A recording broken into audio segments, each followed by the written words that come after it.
Olá, sejam bem-vindos a mais um episódio do LH Podcast, Conexões Químicas e Decisões.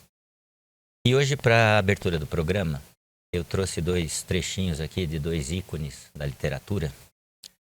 Um que diz que os sonos, quando são pesados, confundem vivos e defuntos, a não ser a respiração. Foi um dos nossos grandes, Machado de Assis, em Dom Casmurro. E um texto um pouquinho maior que dizia o seguinte: bênção luminosa sobre aquele que primeiro inventou o sono. Ele cobre o homem por inteiro como um manto. É alimento para o faminto, bebida para o sedento, calor para o frio e frescor para o calor. É a moeda corrente que compra, a preço baixo, todos os prazeres do mundo. E a balança que coloca o rei e o pastor, o tolo e o sábio em igualdade. Miguel de Cervantes em Don Quixote. Mas o papo de hoje não é sobre literatura, né? É sobre o tema que esses dois grandes escritores trouxeram nesses pequenos trechos que eu trouxe aqui para vocês. Nosso tema hoje é sobre o sono, né? Então, falar sobre um sono saudável, sobre uma mente saudável e como é que a neurologia pode explicar isso. E meu convidado de hoje é meu querido amigo, o médico, o neurologista, Dr. Dario Baldo Júnior. Dario, antes de tudo, muito obrigado pelo seu tempo. É um prazer recebê-lo aqui e acho que vamos cuidar do tempo porque resenha não vai faltar porque o tema é muito bacana e tem muita coisa para falar, né? Eu que agradeço o convite, é uma honra para mim estar aqui. E agradeço mesmo de coração o convite, e até porque é um tema que é atual. Sim. Já é atual há algum tempo, não muito, mas é um ramo novo e estamos aí para ajudar. Joia. Colaborar e falar coisa boa. Bacana. Dario, antes da gente começar, eu sempre gosto de perguntar para o convidado assim, quando é que a medicina te escolheu, ou você, quando escolheu a medicina, e a neurologia? Quando é que foi que entrou já na sua meta, como alvo, assim, na sua formação? Você já entrou na faculdade pensando nisso, ou você foi desenvolvendo esse interesse conforme você foi conhecendo a área? Na verdade, eu queria neurologia antes da medicina, né? Tá, então você já queria antes? Lá por volta dos 12 a 14 anos ali, eu já pensava em ser neurologista. Tá. E aí, obviamente, médico, né? E eu tinha uma tia-avó, freira, lá em Minas. Ela morava em Brasília, mas na época eu estava fazendo a pré-escola em Minas, morando com meus avós, em Uberaba. E a gente conversando, ela era muito culta, estudava muito. A irmã Melanita, né? O nome dela era de freira. E aí eu disse pra ela que queria ser neurologista, médico. E inclusive na época ela me deu uma coruja de presente, né? De gesso, muito bonita. E falou, ela me deu de presente de aniversário. Isso foi em 1979. Foi ano que eu fiz 6 anos. E eu tenho essa coruja até hoje, sempre levei para os consultórios, né? E hoje eu tenho um monte de coruja, porque alguém viu a primeira e foi me dando corujas de presente. Virou uma maneira virou dos uma pacientes... coleção. E virou uma coleção. Tem em casa, tem no consultório, né? Então, desde essa época eu já queria. Então, quando eu entrei na faculdade, eu já sabia que eu queria neurologia. E aí, no meu segundo ano de faculdade, aí eu tive muito apoio, obviamente, da minha família, né, nesse processo de faculdade, tios, meus pais, meus avós. Muito apoio, não só ali família, mas financeiro, que meu pai não tinha condição, eu tive tios que me ajudaram.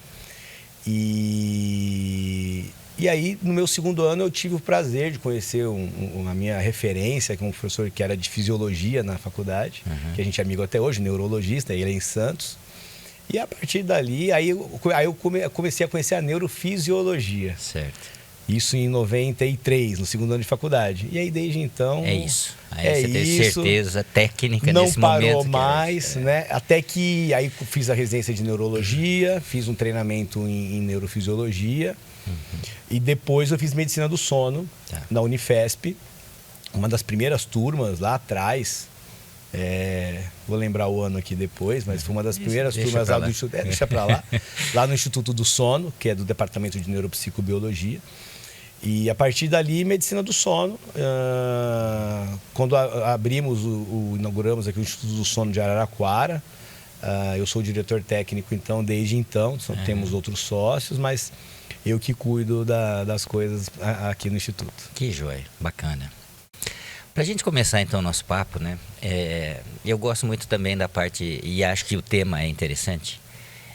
Eu queria que você falasse um pouquinho sobre um histórico, né, dessa área tão fantástica e que, se a gente for buscar, você vai lá para mitologia, você vai para Egito, né, que eu vi umas coisas bacanas de os templos do sono, onde algumas pessoas podiam ir para ter os sonos, para ter os sonhos, né, analisados por um indivíduo que devia ter um nome específico da época, né, então a coisa o tópico é muito, né? Se a gente for buscar, obviamente que o contexto científico é outra janela de tempo. Então, o que você acha? O que você destacaria assim do ponto de vista histórico importante? Algumas curiosidades, né, para chamar a atenção dos nossos ouvintes, que às vezes tem gente que gosta, se tem alguma coisa mitológica. Eu notei umas aqui, depois a gente puder trocar uma figurinha, mas assim, então, principalmente do ponto de vista histórico, dentro do contexto mais técnico, científico, o que você destacaria de pontos importantes desde a época que você começou a se envolver especificamente com o tópico? Você sabe, quando a gente começa a estudar esse tipo de coisa na medicina, qualquer assunto, na verdade, a gente não olha muito esse aspecto, né? Histórico. São poucas pessoas que... São poucas, mas depois você começa a querer saber, né? Exatamente. Então, existem alguns livros até sobre mitos e curiosidades, sobre um monte de tema. Sobre sono deve ter algum, nunca cheguei a ver, mas assim... se a gente for fazer um comparativo de o que é histórico, o que é mitológico, o que é ciência, isso é muito bem dividido, assim, no âmbito do ponto de vista temporal, né? Quando a gente fala de medicina mesmo do sono, é século XX para cá, né? Lá do meio, século XX ali, né? Um pouco antes da Revolução Industrial, né? Que é onde começou a insônia de fato, né? E que de fato tem um marco muito importante. A parte de desenvolvimento econômico, socioeconômico, influenciou muito, né? Logo antes ali teve a luz elétrica, e a luz elétrica foi o que nos colocou para dentro de volta da caverna, digamos assim, né? Então, e vamos falar um pouquinho disso depois também. Mas em termos mitológicos, quando a gente vai falar de sono... Então aí vem a questão da fé, né, das religiões e tudo mais também, que se mistura muito, mas na mitologia mesmo, né, existiam ali os deuses da mitologia grega e que tem os seus equivalentes na mitologia romana, né? E o mundo em geral gosta, né, dessas coisas mitológicas. E você já tinha ali, né, o deus Hipnos, né, deus do sono. Aí você tem o Morfeu, que todo mundo fala, vou dormir nos braços de Morfeu. Tem os sambas enredos aí da vida, as músicas. E tinha o irmão gêmeo, né? Eu li o irmão gêmeos do Hipnos, que era o Thanatos, né? Que era o deus da morte. Então essa relação entre sono e morte, sono e sonho, sempre foi muito... Muito. E aí você vê que tem uma relação, né? Do quão aprofundado quando a gente reduz o nível de consciência, né? E o estado de sono é isso, é você reduzir o nível de consciência para ter um descanso, né? Um reparo da mente, do corpo e tudo mais. E lá na mitologia, desde a época mitológica até depois, quando a gente for comparar em termos da história da humanidade, antes, depois de Cristo ali, você tem momentos em que a humanidade em determinadas localizações geográficas, muito no Egito, ali, na Grécia Antiga, Roma também, eles tinham horários de sono meio interessantes, né? Eles faziam sonos ali do início da noite, logo que o sol se punha, dormia algumas horinhas, 3 horas, das 8 até 10, 11 horas da noite, mais ou menos, vamos colocar aí no horário. Na época eles nem olhavam essa hora, era tudo pelo sol e lua, né? É o nosso ciclo, né? O ciclo biológico que segue realmente isso.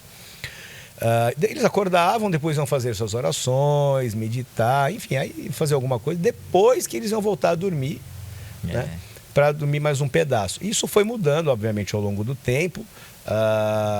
Acho que a maior mudança foi quando começaram as invasões, né, a necessidade por conquista de terra, né, por algumas civilizações. Então, no sentido de ter mais terra para produzir alimento, ou para explorar minério, para ter moeda e ter poder.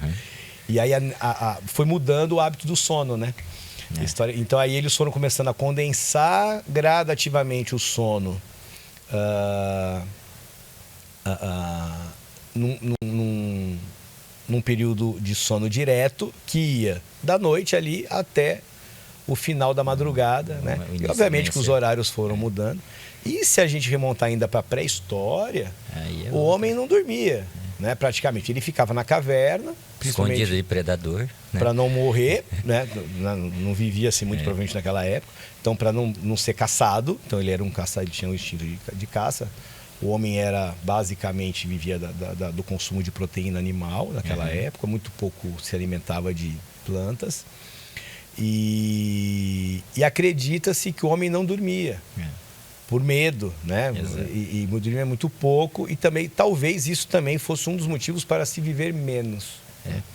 Então, a gente sabe que hoje o sono é fundamental para a gente ter uma saúde melhor e viver mais, né? Então, existem estudos que já mostram que pode haver uma relação entre quantidade de sono e qualidade de vida no que diz respeito à expectativa de vida da população em geral. Então, quando a gente vê estudos que são feitos em populações onde tem muito pouco contato com o sol, por exemplo, a expectativa de vida não é tão boa.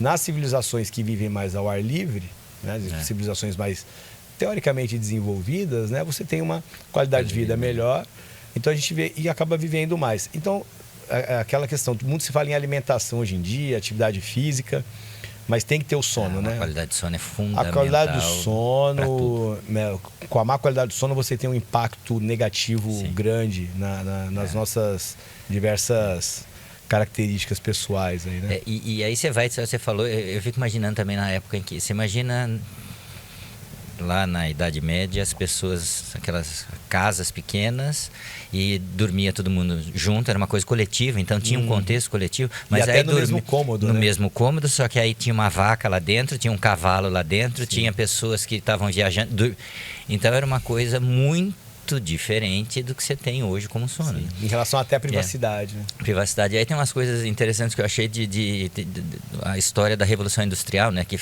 traz a história de que o sono veio do sagrado para uma perda de tempo, né? E você trouxe uma coisa que eu achei legal, né? Eu achei duas coisas legais.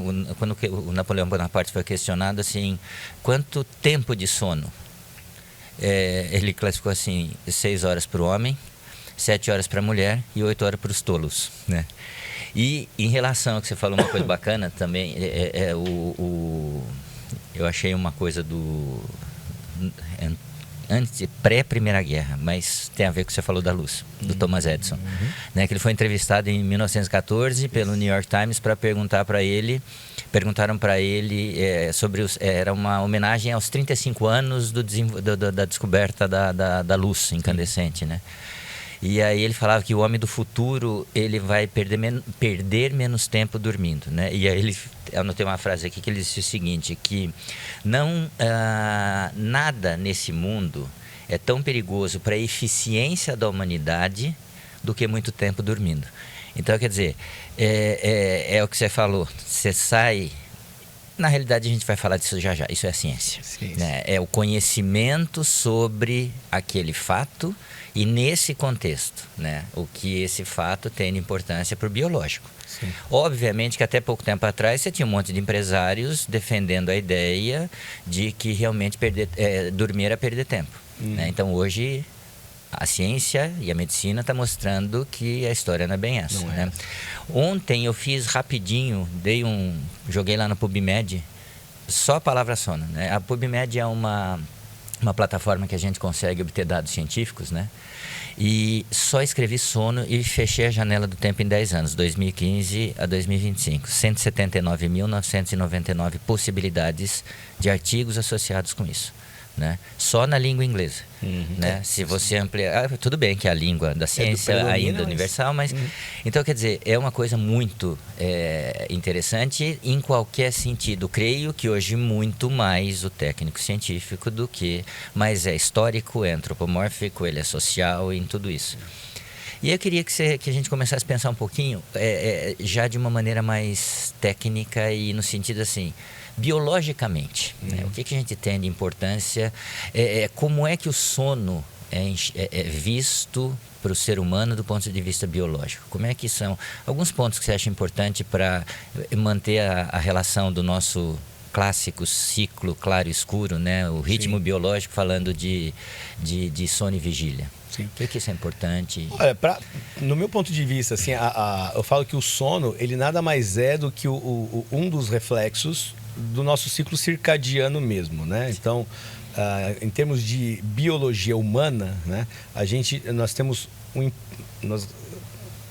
impacto muito grande de como o dia se comporta em relação ao Sol, né? Então, quando você vai para o hemisfério norte e hemisfério sul, você tem um comportamento de incidência e prevalência de insônias, por exemplo, e outros distúrbios de fase do sono bem diferentes, né?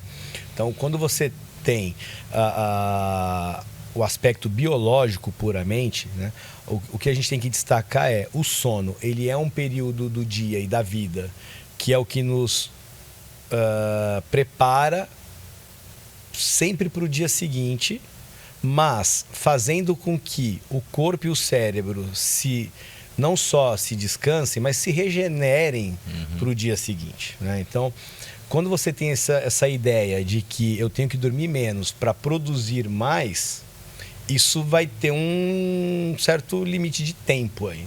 Você não vai conseguir manter isso por muito tempo. Existe uma variação individual, né? Mas sem dúvida nenhuma, não é bom para ninguém, né? Não. A minoria das pessoas que vai conseguir dormir 4 horas por noite e produzir a vida inteira.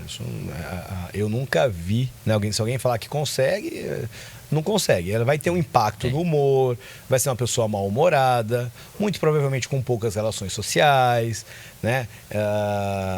Pode ter um impacto no coeficiente de inteligência, no seu intelecto, enfim. Então, quando nós temos aí toda a questão biológica do sono e a gente for fazer um comparativo com as outras espécies, com a própria evolução humana, né, o nosso cérebro foi mudando e se adaptando ao longo do tempo. E uma das adaptações que o cérebro fez, isso é biologia pura, né, da evolução do ser humano, foi o quê? Preparar áreas do cérebro e evoluir e qualificar essas áreas do cérebro, que são várias, né, para que a gente tivesse um sono cada vez melhor. Porque quando nós dormimos, o cérebro ele não para. O cérebro não está descansando dormindo. O cérebro está trabalhando, na verdade, e mais. Para que você tenha uma fixação de memória, para que você tenha produção de hormônios, enfim, neurotransmissores que estão ali funcionando o tempo todo. Para que não só o seu cérebro, as suas funções cognitivas principalmente, e o seu corpo, principalmente na questão metabólica, cardiovascular e neuromuscular, te preparar ali para o dia a dia, né? Então, quando alguém pergunta para mim, como você define sono hoje? Né? Eu acho que a definição tem que ser biológica. Certo. Né? E quando a gente fala biológica, hoje a gente sabe que na saúde em geral, a biologia está na área da saúde, a saúde é o nosso bem-estar completo, né? Social, econômico, financeiro, de saúde, enfim. Né? É o completo bem-estar. E sem sono... E é um contexto importante. Óbvio que a gente vai chegar nesse assunto já. Sim. São influências externas sobre esse sono, mas eu concordo contigo. Eu acho que o biológico é fundamental. Né? Ele é muito importante. E você tocou num ponto que eu acho muito interessante, que quando a gente vai, pelo menos na área básica, né? na neurofisiologia, e eu imagino que é o mesmo ponto de vista da parte clínica, porque é um ponto importante, né? Acreditava-se que antes de você ter equipamentos e o conhecimento técnico, que durante o período de sono o nosso cérebro ficava desligado, vamos dizer assim, ou quiescente, ou com baixíssima atividade, né? E hoje você sabe, como você falou, você tem diversas áreas do sistema nervoso central, do cérebro, do tronco encefálico, extremamente importantes para manter você acordado, sim, mas também para te manter dormindo, né? Então eu acho que isso foi uma chave muito importante, né? De sim, entender como é que aquele indivíduo biologicamente funciona durante aquele período importante que é o sono, né? Sim. E a questão da interação entre essas áreas do sistema nervoso central ali, né?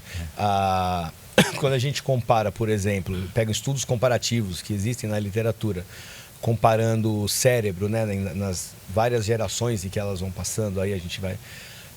depois, eu falei até da luz artificial, né, quando sim, veio. Isso foi um fator determinante para o homem sair menos de ambientes fechados, ficar mais em ambientes fechados com luz artificial, inclusive durante o dia, sim, né? E onde você não havia antes uma necessidade da luz artificial. E aí hoje nós temos, o homem tinha uma luz artificial através de velas, lamparinas, no período da noite, que era uma luz amarela, uma luz mais tranquila, sem muito impacto, né, de menor luminosidade, muito lux, pouca, né, intensidade. Hoje não. Hoje o pessoal usa luz branca, luz azul, né, que a gente fala, né, de raio azul, que é talvez a pior aí, que é o que impacta, levando muito estímulo luminoso lá para o cérebro. Nós vamos falar da anatomia um pouquinho aí. E isso faz com que você passe a dormir cada vez mais tarde, né? E isso impacta não só na quantidade, mas também na qualidade do sono. E tem um fator interessante hoje dentro da área de neuro, e explicando algumas coisas até de algumas doenças, tem associações importantes com Alzheimer, né? A importância sim, de você ter um sono de qualidade para que algumas proteínas que são produzidas durante o dia sejam adequadamente dado fim, né, para elas, essa degradação, e isso é importantíssimo por mudanças normais, biológicas, que acontecem durante o período de sono, né? Então, a gente vê até artigos que mostram que pessoas que têm sonos de má qualidade, sonos ruins, distúrbios do sono, tem uma chance, obviamente que Alzheimer é uma doença multifatorial, não é só exclusivamente o sono, mas é um ponto importante, né? É um dos fatores. E assim, quando se fala em doença de Alzheimer, demências em geral, né? É uma preocupação de muita gente mais jovem. Eu vou ter Alzheimer, o que eu posso fazer para prevenir, né? Então assim, o sono é uma delas, né? Procurar dormir bem. E Dario, faz um comparativo assim, como que é como é que são observadas algumas características normais ao longo da vida, do período de sono das pessoas, né? Então, desde o bebê aí o desenvolvimento, né, do ser humano ao longo da vida, o sono é fundamental em qualquer época, mas naturalmente vai mudando, né, algumas características do sono. Em que momento da vida essas características vão tendo mudanças mais... É difícil de falar que é significativa, sim, porque ao longo da vida é normal para todo mundo. Mas como é que funciona esse sono ao longo da vida do indivíduo? O sono ao longo da vida, a gente conhece popularmente aí como dormindo muito quando nasce e até dormir quase nada quando morre, né? Tá. Essa mais ou menos é a nossa evolução da quantidade de sono durante a vida. E é um pensamento e um olhar correto das pessoas, né, que fazem esse comentário. Então, funciona assim. Existem vários fatores que influenciam nisso, nessa quantidade de sono desde bebê. Apesar de muita mãe falar, não sei quem foi que falou que criança dorme 14, 18 horas, porque o meu não dorme 4. É porque fragmenta, né? Sim. Obviamente tem crianças hoje em dia que dormem muito pouco, né? Mas aí tem fatores externos, né? Tem fatores externos, não, isso é ponto. Aí é o comportamento do ambiente, enfim, são estímulos, né? Mas basicamente é assim. Primeiro, quando nós nascemos, nós não temos função nenhuma praticamente neurológica ali de se locomover, de falar, enfim, né? Então, nós temos uma necessidade biológica de construir um corpo. Então, por isso a gente precisa dormir mais. Isso é uma necessidade. Então, o corpo está ali trabalhando para te tornar um ser humano que vai crescer, que vai ganhar peso e que vai ganhar competências, né? Sejam cognitivas ou não, né? Porque tem as competências motoras, de habilidade e tudo mais. E é durante o sono que vão ser produzidos hormônios para que você cresça, para que você tenha massa muscular, para que você tenha uma cognição eficaz, eficiente, O desenvolvimento do próprio sistema nervoso? Do próprio desenvolvimento do sistema nervoso, que vai se desenvolvendo ali e tudo mais. Tem a questão visual, então a retina vai se especializando, né? As vias ópticas, né? Toda o trato óptico vai se especializando em receber luz, né? Para que o ciclo circadiano vá se ajustando com o tempo. Então já são as estruturas anatômicas assim, não se especializando, mas se preparando, né? Para o seu futuro. E o hormônio do crescimento, o GH, é produzido durante o sono. Então a criança tem que dormir, ela tem que dormir. Tem aquela velha frase, criança que não dorme não cresce, né? Não está errada, né? A criança tem que dormir. Então, eu por exemplo, eu tenho aversão a esse horário da criança chegar na escola às 7 da manhã, por exemplo. Eu sou contra. Eu acho que tem que ser mais tarde, né? Biologicamente tinha que ser. Teria que ser, né? Então, eu acho até meio forte o que eu vou falar, mas é meio criminoso colocar uma criança na escola, porque ela teria que dormir mais, né? E, enfim. E aí, com o passar do tempo, quando o cérebro vai se desenvolvendo e a criança vai ganhando a competência, quando ela começa a andar e falar, é o primeiro marco em que a criança começa a dormir um pouco menos. Tá. Né? Isso por volta de... Varia muito, 2, 3 anos de idade. Vamos colocar essa idade aí. Quando a criança vai começar a aprender na escola, ser educada pedagogicamente, aí é outro marco. Tá. Né? Porque aí a criança já tem um corpo mais desenvolvido, já passou o primeiro estirão, digamos assim. O cérebro já está mais preparado para aprender uma língua diferente, talvez, cálculo, enfim, escrever, né? A grafia. O sono já mudou de novo, nós temos um período menor, né? Já podemos quantificar já, né? Quando vai para a adolescência, o sono já tem uma redução um pouquinho discreta, não é tão grande mais, né? Por quê? Porque aí, ao mesmo tempo que já teve o segundo estirão, digamos assim, né? O segundo período de crescimento maior, principalmente nas mulheres. Porque aí a mulher vem para a menarca, que é a primeira menstruação, e depois disso ela não cresce já muito mais, né? O homem ainda cresce mais, a mulher nem tanto. Tanto que as mulheres, quando chega ali por volta dos 12 anos, elas, em média, são um pouco maiores até, né? Do que o menino em termos comparativos, né? E aí, na idade adulta, obviamente, que aí, de acordo com cada necessidade, a gente vai dormir um pouco mais ou um pouco menos, mas a quantidade média de sono reduz. Então, digamos que a gente vai ter ali no início um período médio de 14, 16 horas dia, no mínimo. Depois a gente passa isso para 10, 12, né? na primeira infância ali, segunda infância. Depois, na adolescência, isso já cai para uma média de 9, 10 horas. E na idade adulta, uma idade média de 8 horas. E numa idade mais avançada, vamos colocar a partir dos 60, 65 até um pouco mais, uma média até de 4, 5 horas, tem uma queda grande. E obviamente que isso também demanda da menor necessidade de hormônio de crescimento, porque o hormônio de crescimento, o GH, ele não serve só para crescer, né? Então ele tem relação também com a atividade da insulina nos tecidos periféricos, né? No músculo. Metabolicamente ele é necessário a vida toda. E nós vamos falar dos impactos disso depois, né? Nos distúrbios do sono, peso, enfim. Mas toda essa questão de biológica mesmo e cronológica tem uma relação direta e um pacto direto, né?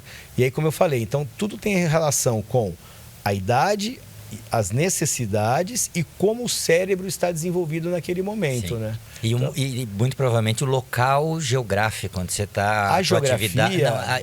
Geográfico não. O ambiente onde você está. Né? Principalmente quando a gente pensa no indivíduo mais ativo profissionalmente. E a profissão, enfim, a vida. Né? Vamos jogar num balaio só aí, a vida. E o idoso tem o interessante que ele começa a ter fragmentação também do sono, né? Então, às vezes... as pessoas observam assim, que às vezes, mas o vovô e a vovó durante o dia dormem bastante, mas é porque também à noite o sono dele é fragmentado, então ele está com sono, né? Ele tem essa necessidade. E eu creio, assim, até por experiência clínica, né? Tem muita gente que condena, por exemplo, o cochilo durante o dia. Ele não é condenável, mas ele tem que ter realmente um certo cuidado, principalmente depois de uma certa idade, Porque muitas vezes o sono, principalmente após a refeição, após o almoço, aquela cesta, né? A cesta que se faz ali, alguns fazem isso a vida inteira. Alguns É têm, cultural, inclusive, é cultural, né? Em alguns lugares.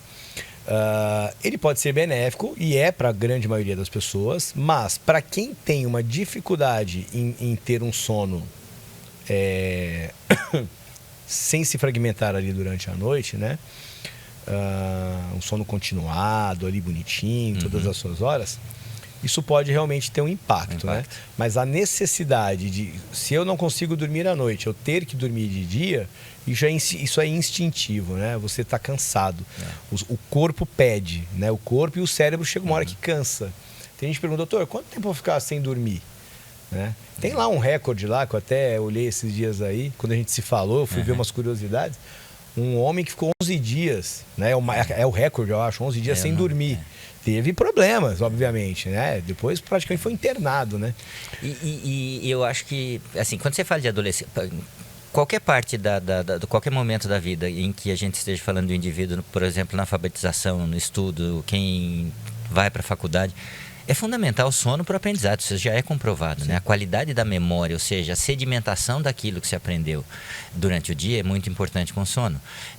A fase, né, da transição da criança para o pré-adolescente, você tem as podas neurais que também acontecem durante o sono. Então, é indiscutível. Hoje é indiscutível a importância que ele tem, né? Quando a gente fala também de... É muito comum se ouvir em vários... O senso comum, informações que você ouve numa rede social, numa reportagem de TV. A história da higiene do sono. Sim.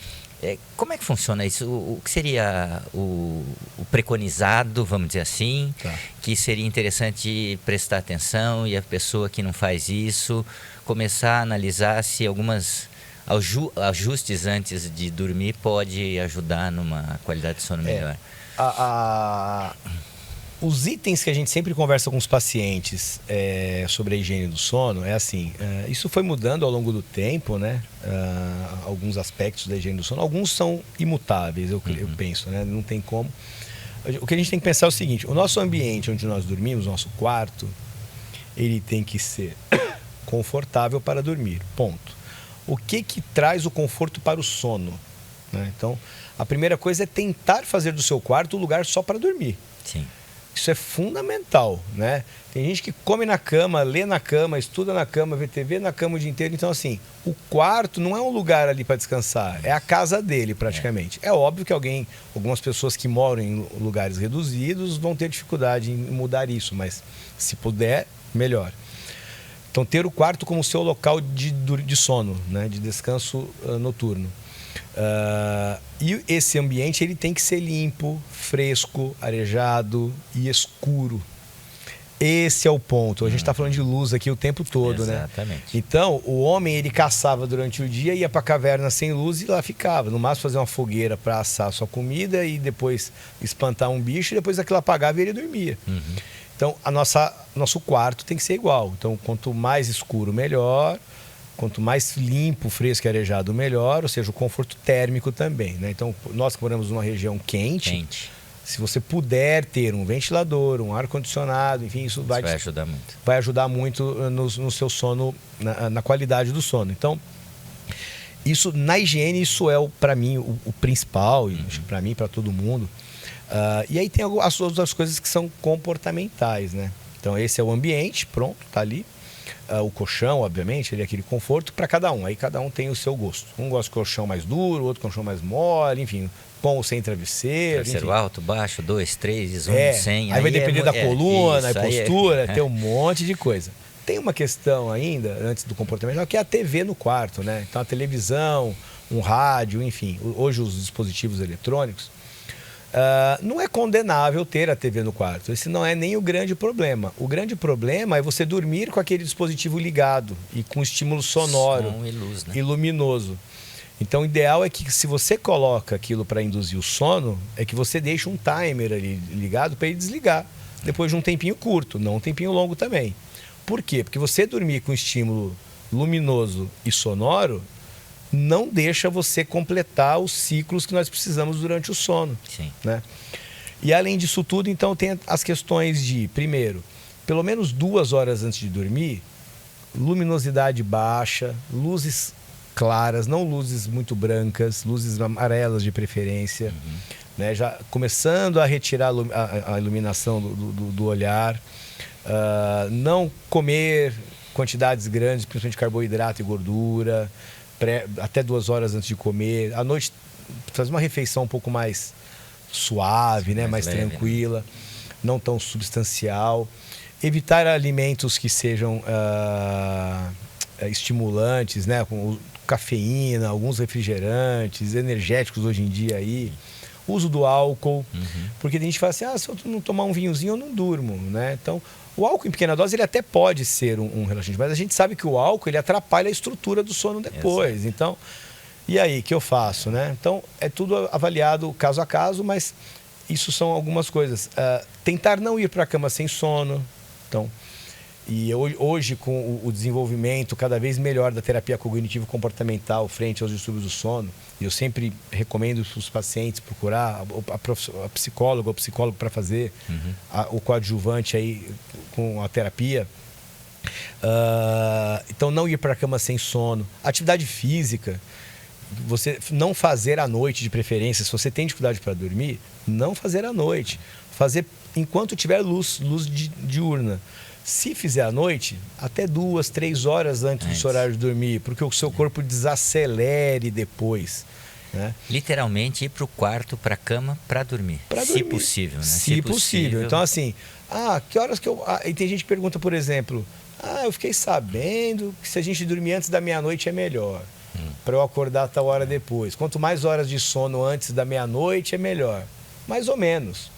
O que importa é que eu tenha um pouco mais de quantidade de sono depois que o sol se põe imediatamente. Então, se o sol se pôs às 6 horas, por exemplo, e tem países que o sol vai se pôr 9 horas da noite... Depende da época geografia, do ano, né? Depende da época do ano, o hemisfério que você está, enfim. Exato.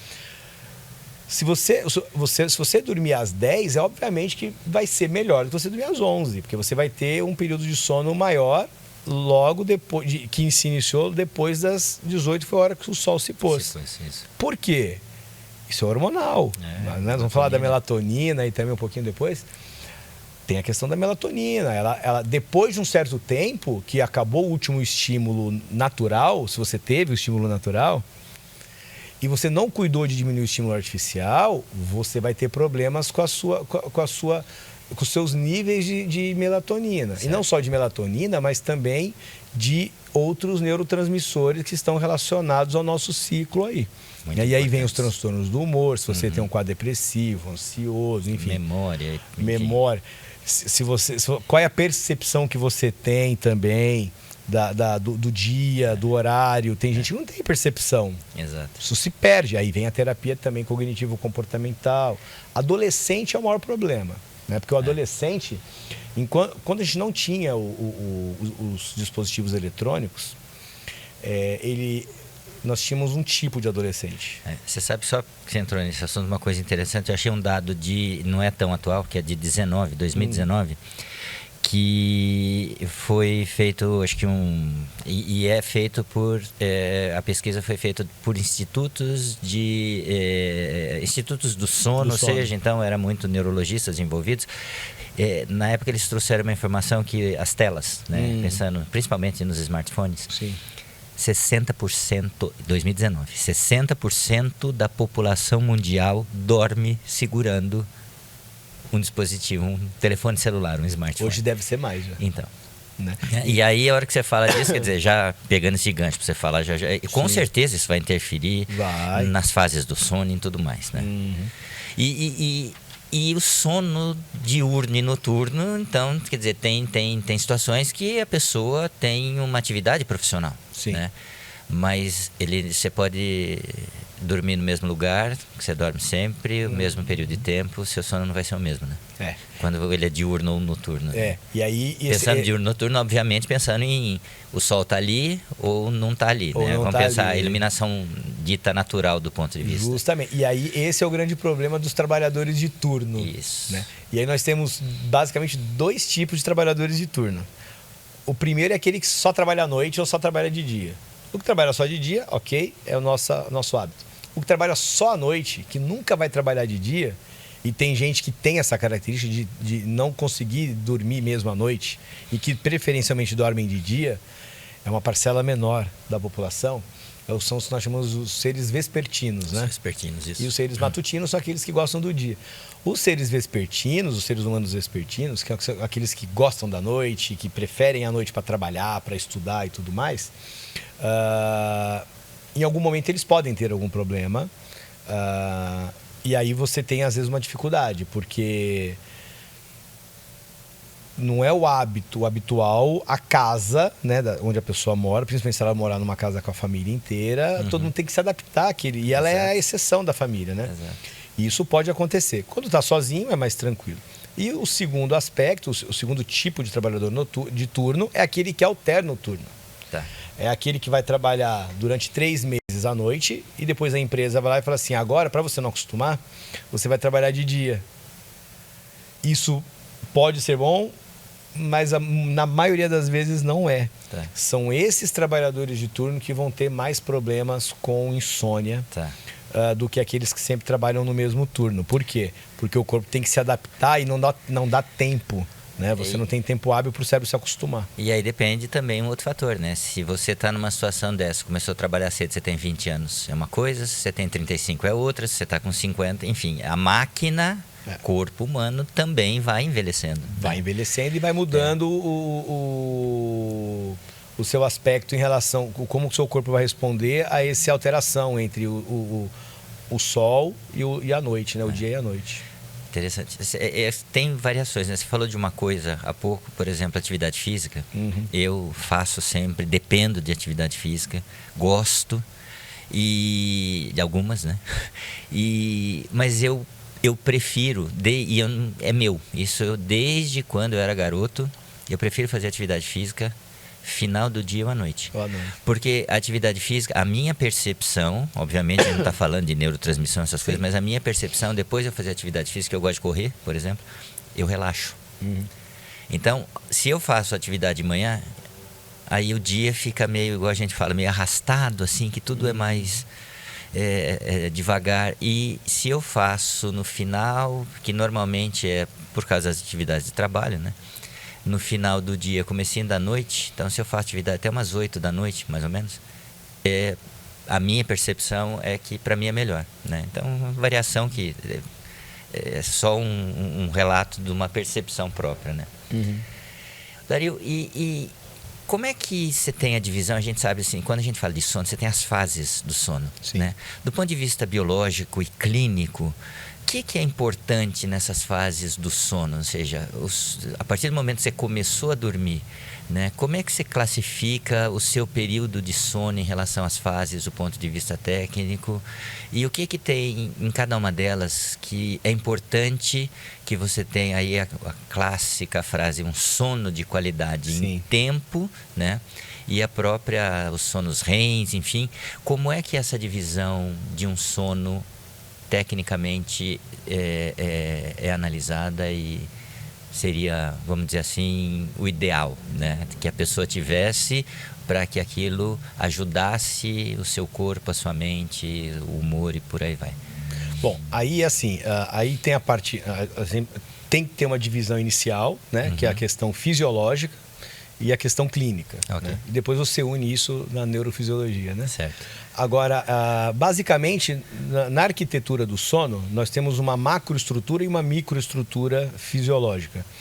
A micro ainda não se estuda tanto, hoje se estuda mais, né? Que a gente tem principalmente o padrão alternante cíclico, que a gente chama na microestrutura do sono, na microarquitetura.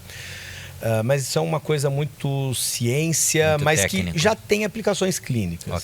Né? Quando eu fiz a medicina do sono, já se falava muito em padrão alternante cíclico, principalmente do impacto das medicações. Mas basicamente no dia a dia a gente fala dos estágios do sono. Né? Então você tem a vigília, que é o tempo. Quando a gente fala estágio do sono, a vigília não é separada disso. Não, ela está ali, ela é o pré-sono. É o pré-sono. E essa vigília vai da hora que você acorda até a hora que você vai dormir. E isso é muito importante, porque isso determina a sua noite de sono. E a coisa é cíclica, né? Assim como a sua noite de sono vai interferir no seu dia seguinte, por aí vai. E aí vai. E é o impacto que vai um sobre o outro. Bom, e aí, quando você vai dormir e tem o início do sono, você tem... no ciclo você tem sono não REM, e o sono REM, como todo mundo já deve ter ouvido falar. E no sono não REM, nós temos 3 estágios ali, né? O sono estágio 1, 2 e 3 do não REM. A vigília seria o 0, né, digamos. E nós temos depois o sono REM, né? Que é o estágio 4, que é o quarto estágio ali já de sono de fato. Até uns anos atrás, né, um pouco mais de 10 anos atrás, nós tínhamos 5 estágios, porque o sono não REM eram 4 estágios. Depois isso fisiologicamente foi reclassificado, então o estágio 3 e 4 virou só o 3, que é o sono de ondas lentas, que dentro do não REM é o mais profundo, imediatamente antes do sono REM. Certo. Né? Então, o que é importante clinicamente? O estágio 1 é, é a indução do sono, é a parte inicial. E ela é muito importante, porque é ela que dá o pontapé inicial para tudo ali. É ela que já começa a equilibrar, por exemplo, dopamina, serotonina, noradrenalina. É ali que esses neurotransmissores vão se equilibrando. Certo. GABA, que é um neurotransmissor inibitório. Então, entre os neurotransmissores inibitórios, excitatórios e que apenas modulam determinada função, é do estágio 1 e 2 que eles se preparam para depois. Lá no sono não REM, e aí sim, clinicamente para a gente ele já tem uma importância muito grande na neurologia e na neuropsiquiatria, hoje com esse monte de gente com transtornos do humor, principalmente depressão e ansiedade, e o sono quantificar e qualificar o sono não REM é importante até para tratamento. É que a gente não faz isso na prática porque é complicado, mas porque a pessoa não dorme, né? Como é que você vai avaliar? Mas o sono não REM, ele é determinante para a medicação, por exemplo, que a gente vai escolher. E nessa fase, principalmente, é onde tem a produção do GH. Isso. Né? É no sono não REM. Então, esse sono mais profundo antes do sono REM. E ali já temos os sonhos já. Né? E a presença ou não de sonhos também pode determinar qualitativamente o nosso sono. Não necessariamente. Eu posso sonhar e não me lembrar, não me recordar. Isso depende de vários fatores também. No sono REM, é o sono mais profundo e, teoricamente, o sono mais reparador. Mas eu não encaro como mais reparador, porque o sono não REM e o REM são ambos reparadores, mas cada um dentro dos seus aspectos. Perfeito. E no sono REM, onde a gente tem o pleno relaxamento da musculatura, temos o movimento rápido dos olhos, por isso a sigla REM, R-E-M, né? Movimento rápido dos olhos em inglês. E nesse momento o cérebro vai trabalhar de uma forma que eu digo até alucinada, né? É a fase do sono em que ele tem uma atividade cerebral realmente mais acelerada. Ele sai de um estágio de ondas bem lentificadas, que é o estágio 3 do não REM, certo. E de repente ele começa a agir para quê? Fixar a memória, regenerar, fazer tudo que ele precisa, e é ele que vai te preparar para o dia seguinte. A questão é, isso ocorre várias vezes à noite em ciclos. Ao longo do sono. Ao longo de todo o período de sono. E aí tem um fator determinante que é importante a gente saber, que é o quê? Nós temos mais sono REM na segunda metade da noite do que na primeira metade da noite. Então vamos supor que você dormiu 8 horas. Mais ou menos nas primeiras 4 horas vai predominar, se você dormir bem nessas primeiras 4 horas, sono não REM. Você vai ter um percentual grande de sono não REM, menor de REM. Quando você vai para a segunda metade do sono, você mantém ainda um bom padrão de sono não REM, não pode ter quase mais sono 1 e 2, apesar disso ser cíclico durante a noite, e aumentar o sono REM. Sim, em frequência e duração, né? Isso. Quando a gente vai falar da insônia, principalmente, e insônia lá do grego, lá, ausência de sono, nós tínhamos o sonum, né? Que na mitologia romana é o deus do sono. Deus do sono. Que é o mesmo hipnos do grego, né? Que é o seu correspondente. Quando você tem ali a insônia, nada mais é do que você ou não tem o sono não REM, ou não tem sono REM, ou não tem nenhum dos dois praticamente. Ou você nem dorme, você inicia e você não dorme. Então, sono mesmo é sono não REM, estágio 3. O sono mais profundo. Mais profundo, e o sono REM. Então, isso clinicamente, se o médico tiver um bom conhecimento dessa base fisiológica e depois ainda farmacológica, saber interpretar na anamnese os dados que o paciente tem para te dizer, ou você saber perguntar, isso vai te ajudar muito a como saber tratar. Porque hoje, o que eu vejo muito, infelizmente, é receita de bolo. Então é assim, ó, o paciente vai usar essa medicação para induzir e essa para manter. Todo mundo igual. Não é assim. As pessoas são diferentes. São diferentes. E outra, existem medicamentos que às vezes as pessoas não usam e que quando eu vou prescrever no consultório, alguém fala, mas isso aí para tratar insônia? E aí, mas e tal. Mesma coisa, hoje, isso em termos de medicamentos antidepressivos, benzodiazepínicos, típicos ou atípicos, indutores ou calmantes, hipnóticos, enfim. E aí você tem também a melatonina, né? Que acaba, se você não souber o que é melatonina, como ela é absorvida, o quanto que ela é absorvida, quanto tempo antes eu tenho que tomar. Que ela é um hormônio. É um hormônio. E quando ela é exógena, ou seja, quando eu tomo, não é a mesma coisa que eu produzi. Né? Então, basicamente é isso. Nos estágios, tem um impacto direto sobre a escolha da medicação. Certo. Não só classificar o tipo de insônia, mas entender. Quando você conversa com o paciente, você consegue entender clinicamente, dá para ter uma ideia se é o sono não REM ou o REM ali. Tá. Claro, isso tem uma margem de erro provavelmente bem considerável, mas com a experiência você vai conseguindo identificar, né? O seu feeling vai melhorando, né? A importância de você saber é o que você falou, né? Você começou falando isso, a semiologia. A importância de você saber perguntar e saber entender aquilo que você está ouvindo do paciente. É aquele paciente que fala assim, doutor, eu acordo a noite inteira.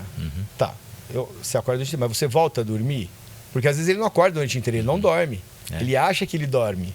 E aí vem a percepção, mais uma vez. Isso tem uma relação direta com a sua capacidade cognitiva. Sim. Reserva cognitiva, capacidade de entendimento, né? E as pessoas hoje vão procurar muito facilmente as coisas na internet, hoje com inteligência artificial, enfim. E a inteligência artificial é boa, tá aí para a gente usar de forma... Você tem que saber usar a ferramenta, porque é uma ferramenta, né? Isso.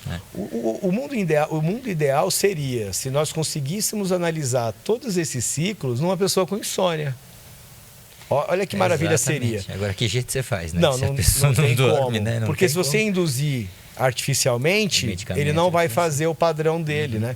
Então, no Instituto do Sono, às vezes acontece de algum médico ou o próprio paciente querer ir até lá para fazer exame porque ele tem insônia. Só que acontece, se ele já não dorme na casa dele... Você imagina mudar o ambiente inteiro, imagina ir para um outro ambiente, por mais confortável que seja. Exato. Então, não é o lugar para você fazer exame para alguém com insônia, né? Você sabe o que você falou, a hora que você está falando do sono REM, eu li uma história do cara que foi o cara que acho que descobriu, né? Começou sono REM. Foi lá em Stanford, né? 1950 alguma coisa, o William Dement, acho que era. Isso. E ele falou que quando começou a estudar, ele era estudante de medicina, e disse que botaram ele para fazer a coisa mais chata que ele fez na vida, que era o paciente estar dormindo, que tinha acabado de chegar o eletroencefalograma lá e ele tinha que ficar olhando o paciente dormir e ver se o cara se mexia. Sim. Essa era porque tinha um contexto do laboratório que eles estudavam. E ele era muito chato, né? E de repente ele começou a perceber que o cara não se mexia. Sim. E aí, só que ele começou a perceber que os olhos, né, mesmo fechados, tinham... E aquilo chamou atenção, né? Então foi de onde... E você consegue ver através aqui da pálpebra, né? Se o olho está mexendo. E aí viram, depois associaram com as ondas do traçado, enfim. Então, e inclusive, com o advento do eletroencefalograma... Que ele falou que foi logo que tinha chegado, era a única máquina que tinha na universidade. Então... E Stanford até hoje é uma referência mundial em estudos do sono. Né? Que legal. Em medicina do sono. Eu brinco com os alunos que eu falo que esses são as pessoas que são os candinhos da ciência, ou as candinhas da ciência. Sabe que você fica... A candinha, que é aquela situação folclórica até, da pessoa que fica na janela vendo quem passa, com quem passa, que hora chega. O candinho científico ou a candinha científica. Opa, isso aqui está... um bom observador, resumindo. E são esses candinhos, eu gostei do termo candinho, que é o seguinte, existe um anticonvulsivante, inclusive, que é o ácido valproico, um monte de gente deve tomar, ou já tomou, já ouviu falar. Ele foi descoberto acidentalmente por um faxineiro de um laboratório, onde se usava ele limpava as gaiolas de camundongos e com um produto e perceberam. E era um estudo de um laboratório de epilepsia, de epileptogênese, que eles estudavam. E ele percebeu que o faxineiro, que em determinadas gaiolas que ele limpava com o produto, porque ele mudava isso daí, os ratos passavam a ter menos crises epiléticas. Tá. E ele foi contar isso para o pesquisador. Aí eles foram ver o que tinha nesse produto. Aí veio ali o ácido valproico. Tem muita coisa que é observação. É observação. E não é clínica, né? É uma observação curiosa. Curiosa que fez avanço sensacional. Né? Dario, do ponto de vista de distúrbios do sono, o que tem de mais comum, se é que dá para pensar dessa maneira? E eu imagino assim, eu gostaria que você fizesse um raciocínio como se fosse um ciclo vicioso, não sei se seria o termo correto, porque eu imagino que você tenha distúrbios do sono que possam gerar outras mudanças no corpo do indivíduo, ou por causa de algumas mudanças que eu me refiro são algumas patologias, comorbidades, que aí comprometem o ciclo. O que é mais comum desses distúrbios como causa ou consequência de algumas outras, sei lá, metabólicas, cardiovasculares, esse tipo de situação? O que na sua prática você vivencia mais? Olha, o campeão é a insônia, né? O grupo das insônias. Esse aí é o mais, sempre foi. A insônia é o distúrbio do sono mais comum que existe. Isso é mundial, é Brasil? Mundial. Mundial. Como eu falei, principalmente depois da metade ali do século XX, década de 40, 1940, 50, depois da Revolução Industrial ali, com o advento da eletricidade, luz elétrica, as insônias começaram ali. Hoje só aumenta, infelizmente, né? Por outras razões, mas enfim. Por inúmeras razões, principalmente hoje os dispositivos eletrônicos, né, a tecnologia. Mas o mais importante são os aspectos comportamentais, se a gente for falar da insônia, né? E os distúrbios do humor, como depressão e ansiedade. Né? Então, a insônia, em geral, e existem vários tipos de insônia, ela é muito afetada pelo nosso humor, pelo nosso comportamento. Então, se eu tenho depressão, eu posso ter insônia ou dormir demais. Tem pessoas com depressão que dormem em excesso, tem sonolência excessiva, não só noturna como diurna. Acho que o aspecto mais complicado é a insônia, geralmente, né? E aí você tem que entender como funcionam, quais são as características dessa pessoa que tem depressão. Porque para escolher o antidepressivo, como você vai cuidar farmacologicamente, é importante você entender. Ansiedade, isso gera aquela aceleração, né? Aquela capacidade de antecipar coisas, e aí a insônia vem. E a insônia tem todo um aspecto multifatorial. Você tem um aspecto de predisposição genética, de estímulos externos, o ambiente em que você vive, o que você trabalha, o seu ambiente de casa. Você tem alimentação, você tem atividade física, hábitos ruins como tabagismo, alcoolismo, que pode interferir, o uso do álcool.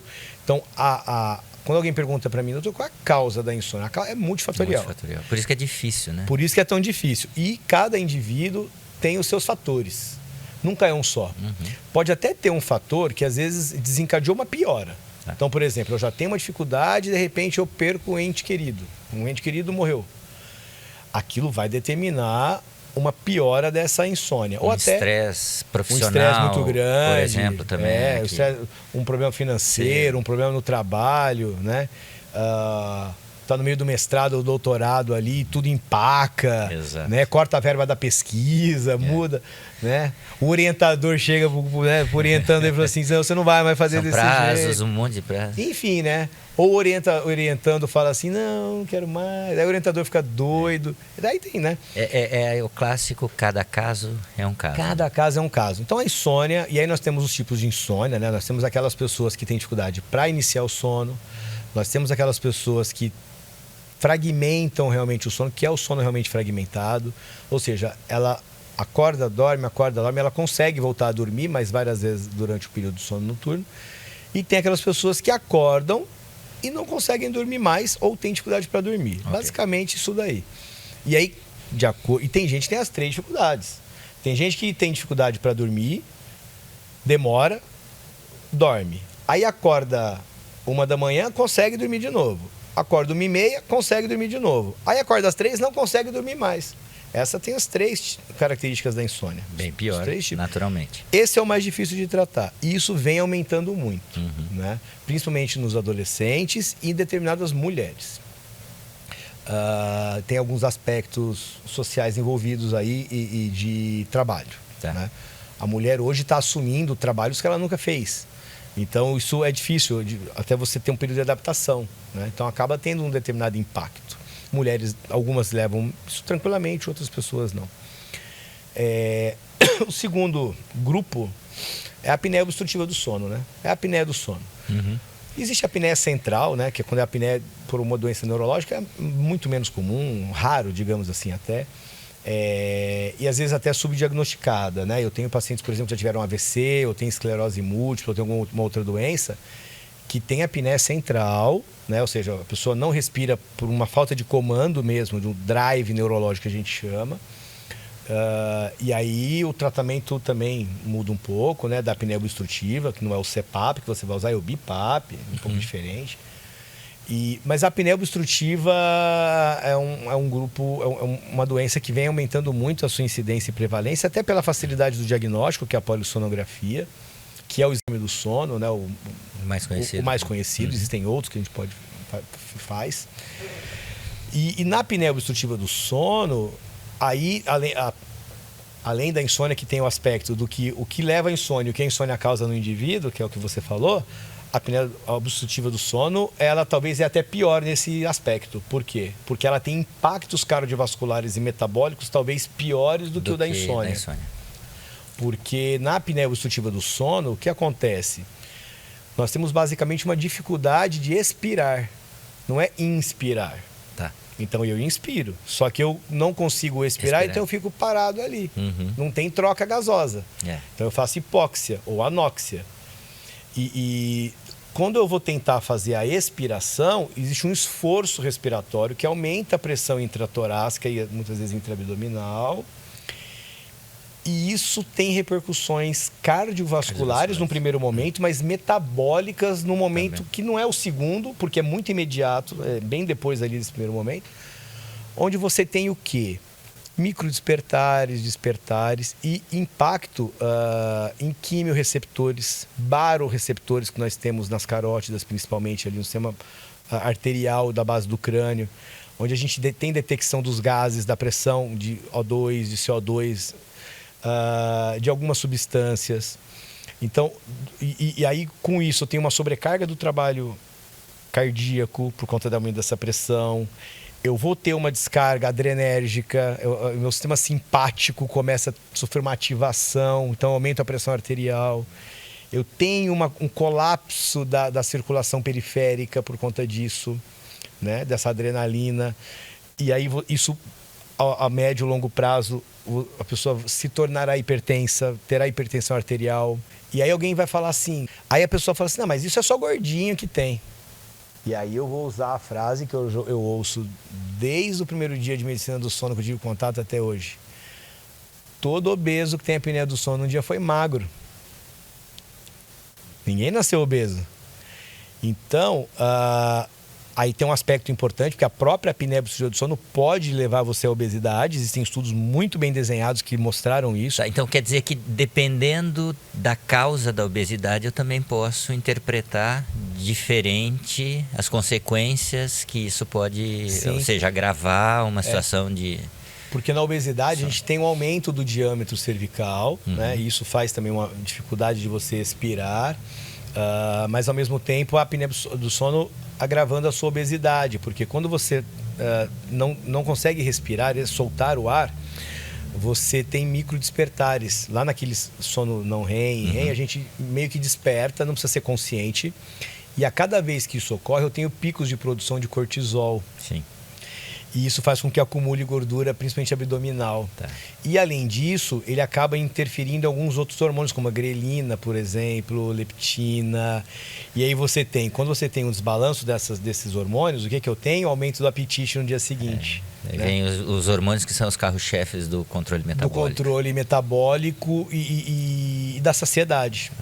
Então, e não está errado. Então, só que o problema você não consegue tratar esse desbalanço hormonal com medicamento. Não tem como, né? E aí você tem outros hormônios ou transmissores envolvidos, né? Adenosina, aí tem um monte, uma série, né? E aí você tem a questão de dopamina, serotonina principalmente. E você não consegue fazer você produzir serotonina, né? A terapia cognitivo-comportamental, que não é medicamento, é um apoio psicoterápico, é impressionante o que ela faz. Eu sempre falo isso e ela consegue ter impacto, inclusive na quantidade de sono não REM, pra você ter uma ideia. Tem estudos que já mostram isso, né? Legal. É muito legal. E em relação, ainda voltando ao impacto metabólico, então esse indivíduo vai se tornar diabético, um hipotiroidismo, dislipidemias. Então você tem um LDL aumentado, um triglicéride aumentado, e o médico vai lá e dá remédio pro colesterol. E não precisa. Não precisa. Tem que ir atrás da causa dessa alteração. causa, né? Entendeu? Então, até porque você se associar a um hipotiroidismo, vai ter problema nos lípides ali. Se você tem um impacto no fígado, você vai ter também. Se você tem um impacto, se eu não tenho músculo, se meus hormônios, se a minha testosterona, meu estrogênio, minha progesterona, os hormônios femininos, os hormônios sexuais, femininos, masculinos, também tem relação com esses lipídios, né? Então, é uma série de fatores que a gente tem, que a gente hoje se fala muito aí, a medicina integrativa. A medicina é integrativa desde que ela existe. Sempre. Isso não é uma coisa de agora. Né? Todo médico, desde que se for lá em 1900 e bolinha, 1800 e bolinha, ele tem que olhar o indivíduo como um todo. Exatamente. Nunca pôde existir o especialista do especialista que não tivesse um olhar clínico geral. Sim, é fundamental você ter o especialista, porque é uma evolução do estudo da ciência, mas o indivíduo o indivíduo é indivíduo. Com seus rins, com seus pulmões, essa integração, por isso que é difícil você entender, interpretar e tratar. Né? E muitas vezes, muitas vezes, não são poucas não, no consultório a gente tem isso. O paciente não tem a paciência e a calma de ouvir o médico e entender isso daí. Eu vou dar um exemplo pessoal, até um recorte aqui. Esse ano eu emagreci 20 quilos. De janeiro para cá. O que eu fiz? Eu fiz uma conta, que eu sempre soube disso, mas uma hora eu resolvi fazer de fato. Qual é o meu metabolismo, quanto eu preciso para viver ou para perder ou ganhar peso. E adequou a sua alimentação? É matemática. Né? A medicina tem um problema. Ela não é matemática. Mas nós podemos tentar torná-la o mais matemático possível para atender aquela pessoa individualmente ali. Porque a sua personalidade vai ter impacto nisso, o seu modo de vida. Sua cultura. Como foi sua vida pregressa? Né? Você foi uma pessoa que sempre dormiu no mesmo horário? Não. Sempre dormiu bem? Não. Não foi. Então, peraí, isso não vai mudar em um mês. Você não vai voltar no retorno de uma consulta em 30 dias melhor. E quando a pessoa vai em consulta que eu falo, eu vou te orientar umas coisas, e você vai voltar daqui 3 meses, eles ficam enlouquecidos, entendeu? Mas o imediatismo, né? É uma necessidade. Quem topa o tratamento e entende quando eu falo, tem uma chance, obviamente, não é tudo que melhora. Ninguém é, né, o supra-sumo de nada, mas quando o paciente ele entende, e topa e confia no processo terapêutico ali, né? Não só com o médico, mas com apoio de outros profissionais, muitas vezes, e a psicologia e a neuropsicologia é fundamental nisso. Trabalho colaborativo, inclusive o paciente tem que fazer parte dessa equipe. Tem que fazer, ele é o principal envolvido ali. E tudo vai depender dele, porque você atende, se a consulta durou 15, 30, 60 minutos, não importa, mas você atendeu, saiu dali, é com você depois, né? Então, você tem que tomar médico para pressão todo dia porque sua pressão é alta. O trabalho do médico acabou ali. Você foi embora, o que você tem que fazer agora? Tomar o remédio todo dia. O médico também falou que eu tenho que comer menos sal, então eu tenho que cuidar da minha alimentação. Então não é o médico mais. Às vezes é ajudar o indivíduo a ter consciência do que ele precisa fazer. E essa é a parte mais difícil, essa é a parte mais difícil. Hoje você tem Google, você tem inteligência artificial e tem hora, de novo, espetacular o que essas tecnologias trouxeram para a gente e podem fazer, mas o importante é saber usar a ferramenta. Né? Usar a ferramenta. Como eu falei, acho que hoje a grande dificuldade quando nós vamos tratar, então, por exemplo, falando da apneia obstrutiva do sono, temos o uso do CPAP. Não é qualquer pessoa que consegue usar o CPAP. Porque ele é uma máscara ligada a um compressor de ar, que pega o ar ambiente e joga, né, para suas vias aéreas. Ele abre as suas vias aéreas e permite que você faça a expiração também, né? Então, basicamente, ele é muito simples o funcionamento. O que muda na tecnologia é aquele equipamento que detecta a pressão, é o automático, a qualidade do material da máscara, o conforto, o umidificador que você coloca ali no equipamento, né, e tudo mais, para melhorar a adesão. Tá. Então, por isso que eu falo muitas vezes, não compra o CPAP. Primeiro aluga. Né? Quem vende fica doido quando eu falo isso, mas é o correto. Aluga, usa durante 4 a 6 semanas. Se adapte, né? Tenta ver. Mas no primeiro dia já não deu. Calma, não deu. Tira, dorme sem ele, amanhã tenta de novo. Entendeu? Vai tentando. Não deu, paciência, nós vamos ver alguma outra coisa. Essa outra coisa é que é o complicado, porque você às vezes não tem muito para fazer. Porque existem outras alternativas, mas que têm indicações mais limitadas. Então, por exemplo, hoje em dia, na apneia obstrutiva do sono, você tem aparelho intraoral, dispositivos intraorais. Tem algumas limitações, é só para apneias leve, no máximo moderada, mas não é tudo moderado que vai melhorar, vai depender da anatomia, da avaliação do dentista.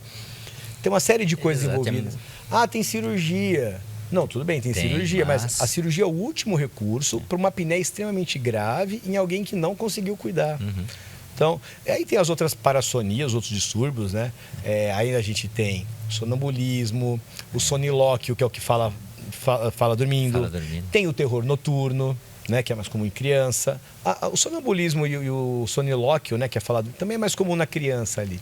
O terror noturno mais em meninas, né? Crianças do sexo feminino. Você sabe que um recorte aí, eu lembro que quando eu era garoto, eu tinha amigos, irmãos, e de dormir na casa dele, eles conversavam à noite. Isso é garoto, eu costumo brincar, a gente desmaia, né, quando você tem aquele sono mais profundo. E uma vez eu acordei, não me lembro porquê, e eles conversando. Dario, eu fiquei com aquilo na cabeça, e no outro dia acordei e perguntei para eles, eles não lembravam. Não falei com ninguém. A mãe falou assim, é sempre assim. Eu fiquei assustado com aquilo, depois, vamos dormir lá em casa. Não, obrigado, hoje eu não... E demorou um tempo, porque era moleque, não tinha 10 anos, né? Então, tem gente que faz prova dormindo.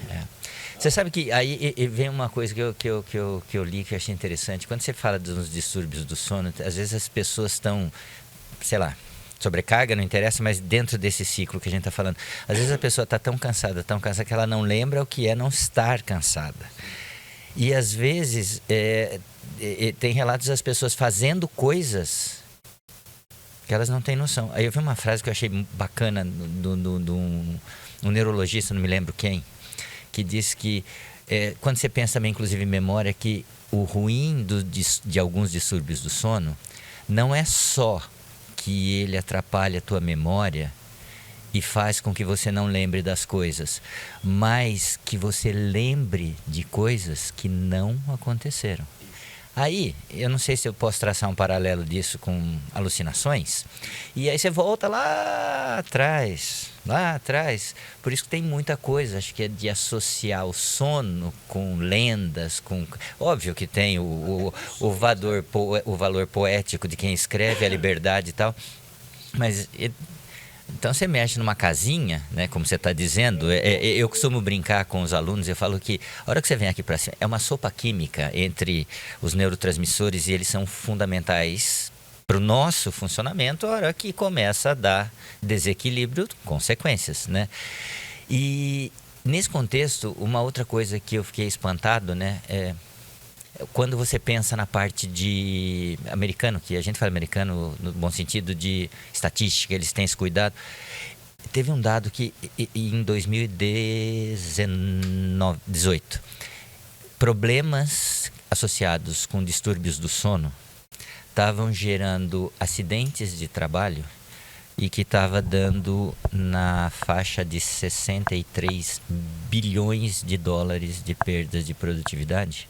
E já num gancho, que você citou isso há pouco, medicamentos, né? Os medicamentos associados que adequadamente escolhidos, prescritos e utilizados como prescritos, tem a sua eficiência, para isso que eles estão ali, né? Mas aí você toma do jeito que você quer, ou toma sem a receita, sem a orientação de um profissional, ou abusa. Mas aí você não dormiu direito mesmo com o medicamento, no dia seguinte fica acordado, você toma energético, aí você se enche de café, e aí vira um ciclo vicioso.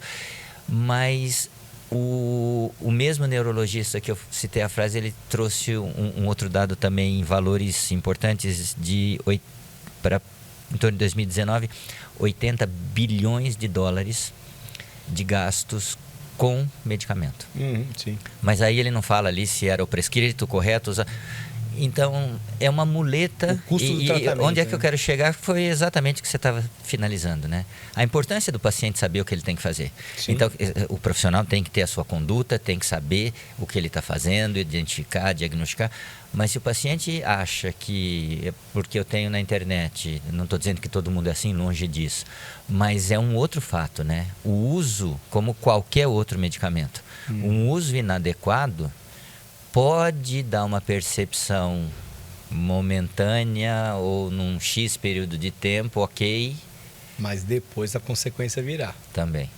Porque você começa a fazer o uso errado e abusivo muitas vezes ali. Exato. Né? Então, é frequente pacientes que, principalmente mulheres, é uma experiência prática minha, mas acho que na literatura também, de pessoas que começam a usar calmantes porque querem, não porque alguém prescreveu.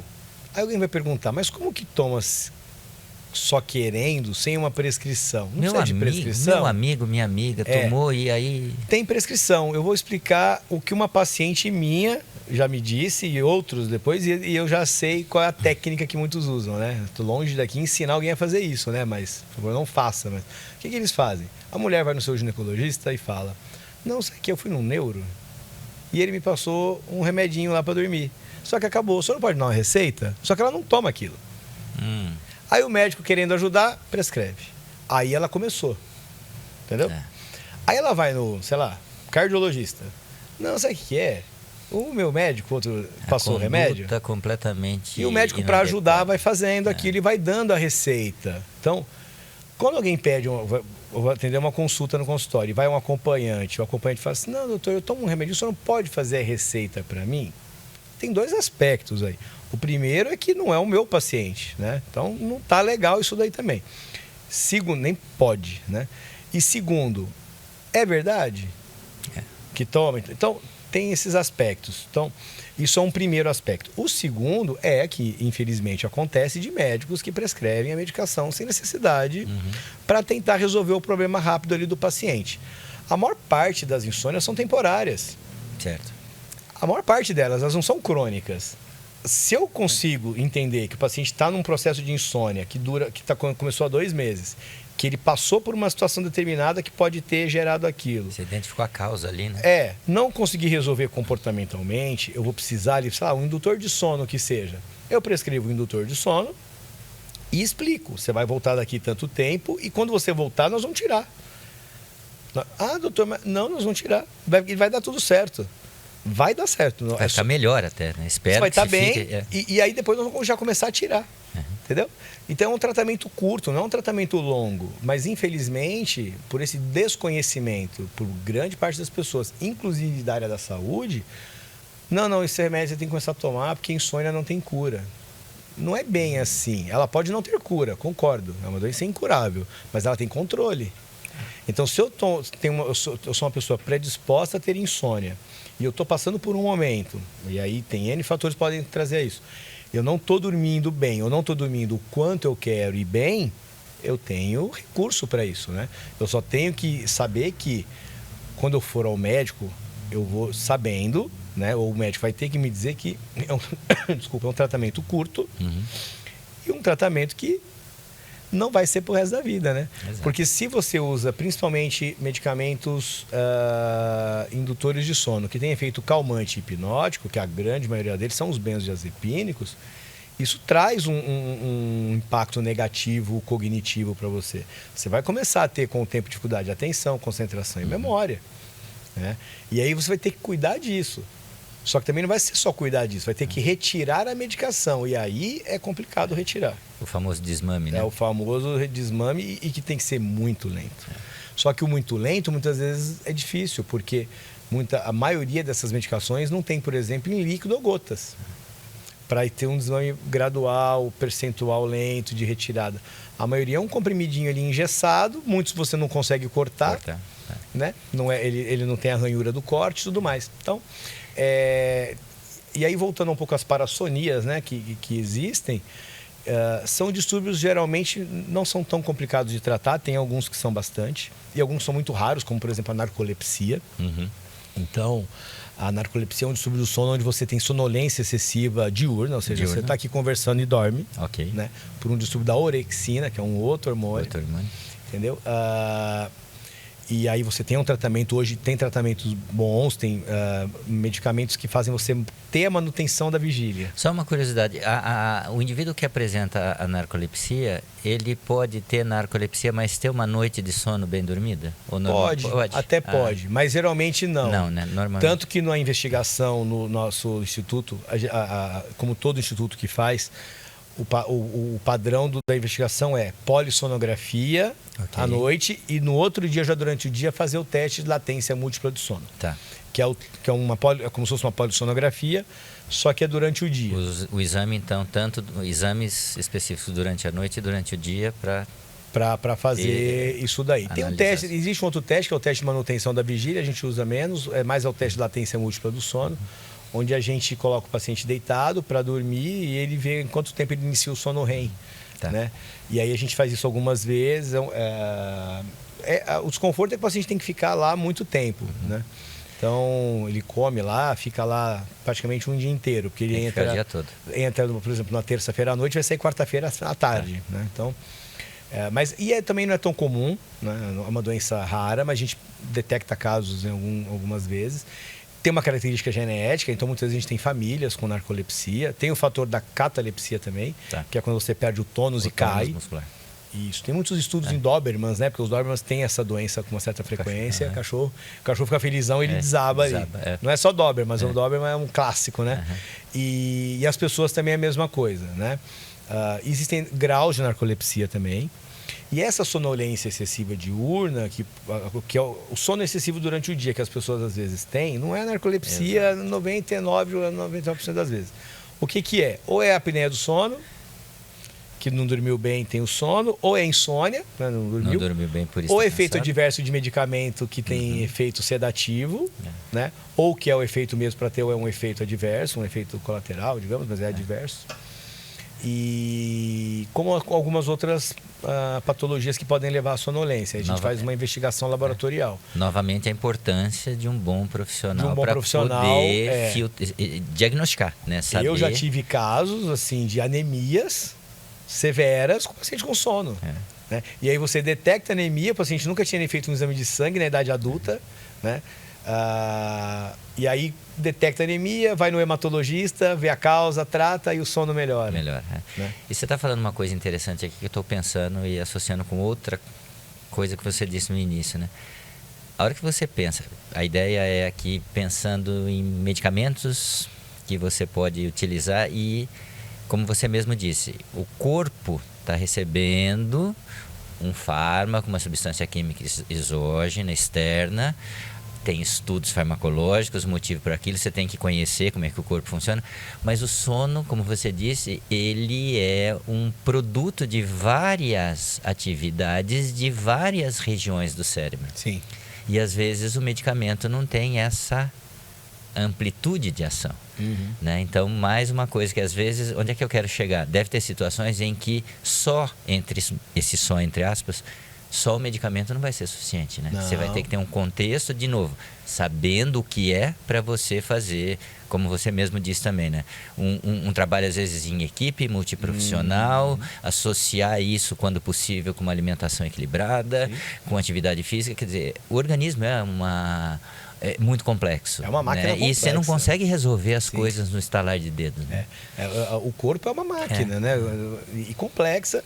E hoje, acho que o grande desafio mesmo, que eu digo em relação à parte comportamental, são esses dispositivos eletrônicos usados em excesso, principalmente na hora de dormir. Então, como você citou aí, os dados da pessoa que dorme com o celular. Exato. Você entendeu? Então, deixa eu dar uma última olhadinha aqui. Essa última olhadinha dura 40 minutos. E a primeira coisa, a hora que você acorda na manhã seguinte, é pegar... Já liga e quer olhar se alguém mandou mensagem, chegou um e-mail importante, assim, enfim. Eu imagino, no seu caso, por exemplo, tem profissionais que o celular, hoje, tem muita gente que trabalha o celular, o smartphone é um equipamento de trabalho. Sim. E tem pessoas que não podem desligar.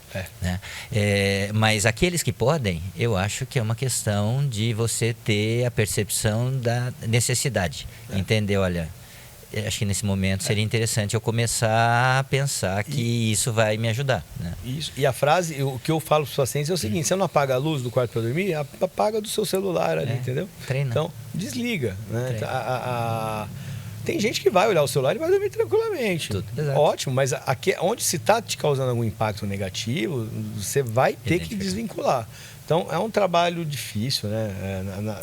Principalmente nas insônias. Né? A insônia talvez seja uma das coisas mais difíceis que existem de serem tratadas, mas muitas vezes essa dificuldade não é pelo aspecto de gravidade da doença, nada disso.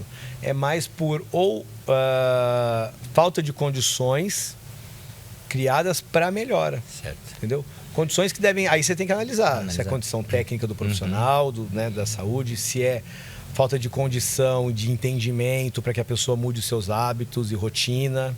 Né? Não é fácil mudar a rotina. Não é. Né? Exatamente. Por isso chama rotina. E acho que aquela clássica frase de senso comum, né? Que dependendo da idade fica mais difícil ainda, porque a gente vai ficando mais teimoso. Fiz isso a vida toda. E já está impregnado no seu dia a dia. Como é que você vai mudar isso daí? Dario, papo muito bom.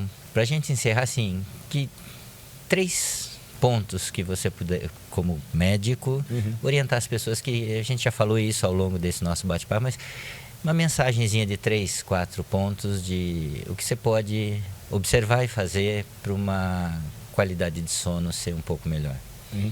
Bom, acho que as 3 principais aí, que eu sempre tenho como pilar, né? A primeira coisa é o seu quarto ali ser o seu ambiente para dormir. Isso é fundamental.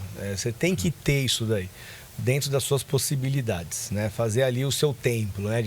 Como a gente conversou, a sua casinha, a sua caverninha para descansar. O resto da casa é para o resto da casa, mas o seu quarto, dormir. A segunda coisa que eu sempre digo é o seguinte, né?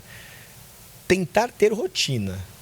Tentar. A gente sabe que hoje em dia, às vezes, é complicado para algumas pessoas, mas tentar ter horário de acordar, principalmente horário para dormir, e o que você vai fazer durante o dia, ter uma certa disciplina. Ok. Né? Isso faz com que o cérebro entenda uma coisa que é cíclica. Okay. Né? Então, e o cérebro aprende dessa forma, né? Sendo treinado. Né? E a terceira coisa é cuide da sua saúde como um todo. Né? Sempre, sempre, sempre, sempre. Então, por quê? Porque outras doenças podem levar a alterações do sono, e aí o sono vai piorar e vice-versa. Então, independente do sono, cuide da sua saúde como um todo, do seu corpo, né? Faça uma atividade física, perca peso, né? A gente vê hoje um mundo em que se defende o ser que cada um é. E a gente tem que entender e respeitar, obviamente, mas eu quero ser obeso porque eu não estou nem aí. Tudo bem, não tem problema nenhum. Mas que a gente entenda que, como profissional da saúde, nós temos problemas com o avanço do peso. E Sim. A obesidade hoje, e eu falo por mim, tranquilamente, eu era um obeso grau 1, hoje eu sou um sobrepeso. A vida muda radicalmente. Né? Para melhor. Para melhor, não tem como mudar para pior, né? Pode ter um aspecto ou outro no começo, né? Do impacto da mudança e tudo mais. E alimentação, né? A gente sabe que tem medicações hoje que ajudam, estão na moda aí as canetinhas e tudo mais, mas você não precisa disso daí. Você consegue fazer. É um trabalho difícil, você vai precisar de ajuda de profissional. Sim. Ninguém é super-homem e super-mulher, enfim, para conseguir fazer sozinho, né? Então, mas essas 3 coisas, ter o seu quarto como o seu recanto de sono, né? Cuidar e ter disciplina na sua rotina, na sua vida, né? Em todos os aspectos de atividade que você tem, a física principalmente. Saber dosar, tudo é dosado, e cuida do seu corpo. Quando eu falo corpo, a mente ali tá junto, Saúde, né? joia. É ter saúde, né? Essas são as 3 chaves aí, que não são fáceis, né? Não são fáceis. Mas que só dependem de nós. Isso é o mais importante. Joia. Muito obrigado, Dario. Eu que te agradeço aí pelo convite. Então a gente encerra mais esse episódio, onde a gente saiu de mitologia, passamos pela história, falamos de Revolução Industrial, chegamos no conceito biológico, algumas alterações do sono, como tratá-las, e espero que isso tenha sido útil. E se você gostou disso, se inscreva no canal, curte, comente, deixe sugestões. Fechado, meu amigo. Muito obrigado.